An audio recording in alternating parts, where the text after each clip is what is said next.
과학자가 써놓은 것 같아. 하루하루 문속. 안녕하세요, 하루님들. 오늘은 기다리던 기름을 강의해 드리겠습니다.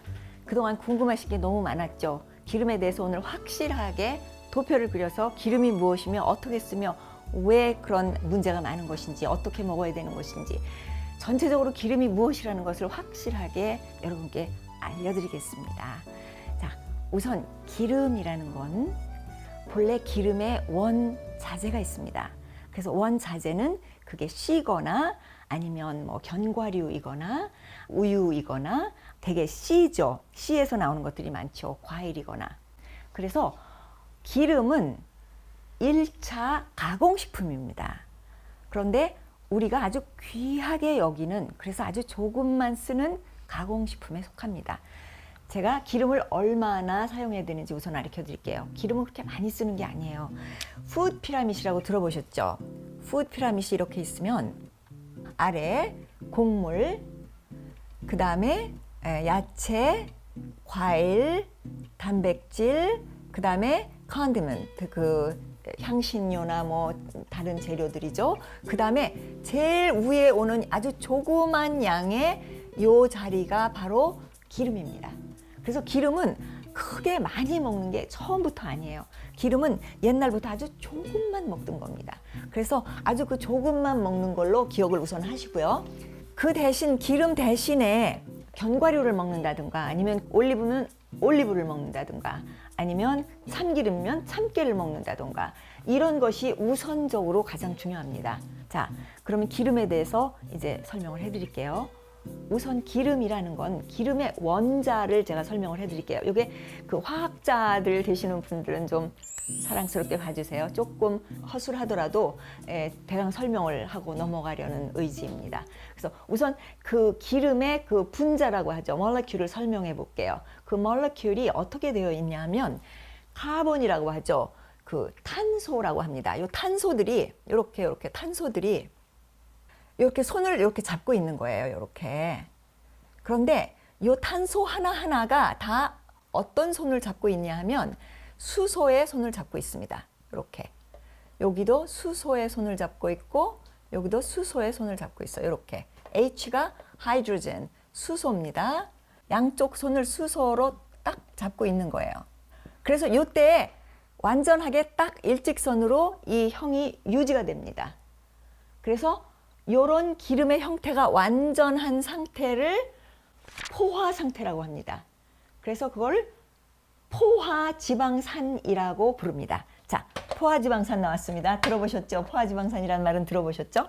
기름에는 포화지방산과 불포화지방산이 있습니다. 두 가지예요. 자, 우선 포화지방산입니다. saturated fat이라고 하죠. 이 포화지방산은 여러분들이 찬 공기에서 봤을 때 딱딱해지는 기름을 말합니다. 이렇게 코코넛 오일이라든가 소기름, 돼지기름 이런 기름들이 찬 공기에서 딱딱해지죠. 이런 기름들을 모두 saturated fat, 포화지방이라고 부릅니다. 거기에는 그래서 그 소기름, 돼지기름, 그러니까 그 동물성 기름이 주로 여기 포함되어 있어요. 그래서 동물성 기름을 말합니다. 그 다음에 동물성 기름 이외에도 버터가 여기 들어갑니다. 유제품이죠. 버터. 그 다음에 식물성으로는 코코넛 오일이 여기 속합니다. 자, 이거의 특징은 그 열을 가했을 때 가장 열을 잘 견딜 수 있는 오일이 바로 포화지방산이에요. 음식을 하실 때 그 뭐 지진다든가 볶는다든가 이런 거를 할 때 옛날에도 어떻게 했어요?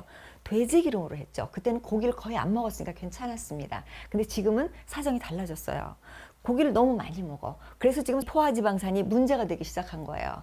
그래서 포화지방산에는 콜레스테롤이 들어있다. 먹지 말아라. 피를 맑게 하지 않는다. 이제 이런 말이 떠돌면서 포화지방산이 악마의 기름이 되었는데요. 사실은 그렇지 않습니다. 우리 몸에 약간의 포화지방산이 필요합니다.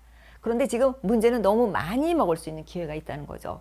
그러나 열에 견딜 수 있는 기름은 포화지방산이 완벽합니다. 그래서 우리 자연식에서는 자연 요리, 그리고 치유식, 그 다음에 수행식까지 기름을 쓸 때에는 동물성 기름을 제외하고 그 다음에 버터에서 만들어진 기라는 것이 있습니다. GHEE라고 쓰는 그 불순물을 제거하고 그 퓨어 기름만 빼낸 기라는 것을 자연식에서도 약간의 양을 사용을 합니다. 그게 아유르베다라는 그 이론에 근거를 해서 기라는 버터는 몸에 공기가 많은 사람이라든가 신경에 장애가 있는 사람들을 위해서 치유식에서도 사용을 합니다. 그래서 버터랑 거의 비슷한데요. 이렇게 노래요. 아주 이렇게 노랗게 생겼습니다. 그래서 이게 기라는 거를 자연식에서 쓰고요. 그 다음에 식물성 기름인 코코넛 오일을 씁니다. 주로. 그래서 제가 코코넛 오일 얘기를 여러 번 말씀드렸죠. 이건 하얗습니다. 그래서 이 코코넛 오일을 쓰는데 그래서 뭐를 볶을 때 우선 코코넛 오일을 넣어서 볶아서 그 다음에 다른 식물성 기름을 첨가하는 걸로. 그걸 왜 그런지 가르쳐 드릴게요. 그럼 포화지방산이 있으면 불포화지방산이 있겠죠. 그래서 다음에 오는 이 캐러고리가 불포화지방산입니다. 그래서 불포화지방산, unsaturated fat이라고 부르는 불포화지방산이 있습니다. 그러니까 이 기름, 포화지방산이 아닌 건 이제 다 불포화지방산에 속해 있겠죠. 그러나 이제 여러분이 들어본 이름이 너무너무 많아. 그걸 제가 정리를 해드릴게요. 왜 그런지. 자, 보세요. 아까 그 분자를 이렇게 서열을 했죠. 이 중에서 이 H 하나가 불안정하게 없어지는 게 있습니다. 없어지면 이 스트럭처가 어떻게 되겠어요? 여기가 없어지니까 여기가 이렇게 되면서 여기 휘청해지겠죠. 이 모습이. 자, 이거를 모노, 하나가 빠졌다 그래서 모노 unsaturated fat. 그래서 H가 하나가 빠진 기름을 mono unsaturated fat이라고 그래서 그걸 다른 말로 뭐라고 그러냐 하면 여러분이 그거는 들어보셨을 거예요. 오메가 9이라고 합니다. 이건 들어보셨죠? 오메가 9은 들어보셨죠? 자, 오메가 9의 대표적인 기름이 무엇인가 하면 올리브유입니다. 올리브유. 제가 여기서 올리브유를 오메가 9로 적었을 때 오메가 9만 있는 건 아닙니다. 다른 오일과 조금씩 섞여 있지만 오메가 9이 주로 되어 있다는 얘기입니다. 그래서 자, 올리브유, 그 다음에 또 오메가 9이 제일 많은 기름이 무엇이냐 하면 아보카도 오일이 있습니다. 아보카도 오일. 이게 오메가 9이에요. 아보카도유죠. 그래서 올리브유나 아보카도유를 냉장고에다 오래 놔두면 어떻게 돼요? 좋은 올리브유를 놔두면 조금 굳어지는 걸 알 수 있어요. 그게 왜 그러냐 하면 여기에 가깝기 때문에 그렇습니다. 자, 여기까지는 이해가 되셨죠? 올리브 9은 이제 아셨죠? 근데 여기서 하나만 빠진 게 있는 게 아니라 여기서 두 개가 빠지게 돼요. 그러면 어떻게 되겠어요? 이 선이. 얘가 이렇게 쑥쑥 들어왔다가 여기 또 들어올 거 아니야. 이렇게 되겠죠. 그러니까 이 스트럭처가 훅 이렇게 되는 거예요. 그래서 이게 기름의 상태가 불안전해지기 시작하는 거예요. 이렇게 움직이기 시작하는 거예요. 그래서 H가 두 개가 없다. 그래서 그거를 polyunsaturated fat이라고 합니다. polyunsaturated fat. 그래서 그거를 다른 말로 이것도 여러분이 들어보셨을 거예요. 오메가 6라고 부릅니다. 자, 이제 아시겠죠? 자, 오메가 6에는 거의 모든 기름이 거의 여기 들어가요. 참기름, 콩기름, 또 옥수수유, 해바라기 씨유, 포도씨유. 자, 이런 모든 기름들이 오메가 6에 속합니다. 자, 여기까지 정리가 되셨죠? 일단 여기까지만 알면 돼요. 그런데 우리가 이 오메가 6 오일을 전적으로 많이 먹어요. 너무 많이 먹어요. 그 정도로 많이 먹습니다. 그 다음에 다음번에 오는 게 뭐냐면 2개 정도가 빠지는 게 아니라 3개 이상이 빠지는 거를 말합니다. 3개가 빠질 수도 있고 3개 이상이 빠지는 것들이 있습니다. 그게 바로 여러분이 아는 오메가 3 오일이에요. 오메가 3 오일에는 아마씨유가 있죠. 플락시드 오일이라고 하죠. 햄프시드 오일 있죠. 또 연어에 들어있다고 알려져 있죠. 또 계란 노른자에 들어있다고 알려져 있고 그 다음에 들기름에도 들어있다고 알려져 있는 오메가 3입니다. 자, 여기서 문제는 뭐냐면 이 오메가 3는 이 몰라큘이 완전히 불완전하기 때문에 3개 이상 이렇게 불완전하기 때문에 열을 견딜 수 있는 힘이 전혀 없어요. 그러니까 열만 견디지 못하는 것이 아니라 빛도 견디질 못해요. 그래서 빛만 봐도 이 오메가3 오일은 산화가 됩니다. 그래서 쿠킹을 전혀 할 수가 없어요. 그리고 사더라도 유통기간이 만든 날로부터 한 달이 안 돼요. 그러니까 조그만 걸 사서 바로 쓰셔야 되거든요. 그래서 오메가3 오일은 원래 식품에서 섭취하는 것이 가장 좋습니다. 왜냐하면 바로 산화가 되기 때문에 기름이 산화되는 동시에 우리 몸에 해가 되거든요. 그런데 여기도 이 기름도 산화가 됩니다. 자, 어떤 경우에 산화가 될까요? 불을 가했을 때 산화가 됩니다. 그런데 여기서 좋은 예가 뭐냐면 참기름이 있습니다. 참기름은 볶으면 볶을수록 어떻게 해요? 이미 산화가 됐다는 상황이에요. 그래서 참기름은 많이 쓰는 기름이 아닙니다. 이렇게 맛을, 냄새를 풍기기 위해서 아주 조금 쓰는 기름이 참기름이에요. 그 다음에 다른 기름을 쓸 때에도 열을 가하는 거를 어떻게 열을 가하느냐를 아주 조심해서 씁니다. 자, 여기서 문제는 오메가6와 다른 오일의 관계를 2대1 정도로 쓰면 마땅합니다. 그런데 우리 현대인들은 20배에서 40배 정도의 양을 더 많이 먹는다고 그래요. 오메가6를. 그래서 저의 경우는 개인적으로 오메가6 오일을 집에서 쓰지 않아요. 왜냐하면 나가면 먹는 게 오메가6라서. 그 다음에 이거는 될 수 있으면 음식에서 취하려고 하고요. 그래서 왜 계란을 노른자를 익히지 않고 먹죠. 왜냐하면 계란 노른자에 오메가3가 들어있기 때문입니다. 연어도 생으로 먹는 게 좋다는 말은 들어보셨죠? 그래서 그렇습니다. 그런데 오메가3유는 어차피 먹어도 소화가 흡수가 잘 안 돼요. 소화기관이 약한 사람들은 벌써 먹으면서 산화가 된다고 그래요. 그래서 그런 어떤 어려운 조건에 있는 오메가3를 분해해서 소화하는 데 도움이 되는 기름이 바로 오메가9 오일입니다. 그래서 올리브유가 오메가3를 흡수하는 데 도움이 되는 거예요. 그래서 올리브유가 아주 좋은 오일이라는 그 소문이 나 있는 겁니다. 그래서 이게 어느 정도 열도 가할 수 있고, 그리고 정제된 것으로는 쿠킹을 해도 되고, 정제가 안 된 거는 아주 그 델리케트하게 그냥 그 빵이나 샐러드에다 넣어서 먹어도 되고, 그래서 올리브유를 쓰고, 자, 이렇게 갈라지는 겁니다. 여러분들하고 우리 하루님들하고 직접 얼굴을 보고 이 강의를 하지 못해서 정말 제가 죄송한 생각이 들어요. 이때쯤 되면 막, 그러면 이건 뭔데요? 이건 뭔데요? 이 기름은 어떻게 되는데요?